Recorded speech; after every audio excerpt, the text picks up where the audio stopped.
और दूसरी तरफ जनरल फैजल में कोई भला नहीं, गैर आईनी और गैर कानूनी काम जो भी उन्होंने किए उनका भी एहतसाब जरूर होना चाहिए। मगर फिलहाल अब जब बात हो रही है जनरल कमर जावेद बाजवा के इंकशाफात की, फिर उनका ये भी कहना था कि तलत हुसैन, मुर्तजा सोलंकी और नुसरत जावेद को नौकरी से उन्होंने नहीं निकलवाया, बल्कि उन्होंने कहा कि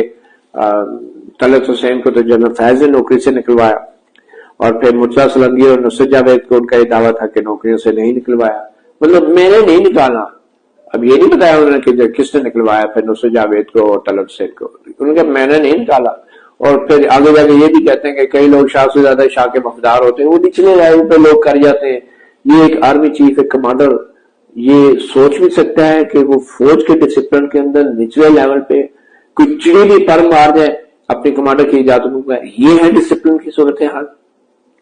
और एक ऐसे मुल्क की फौज की कि जो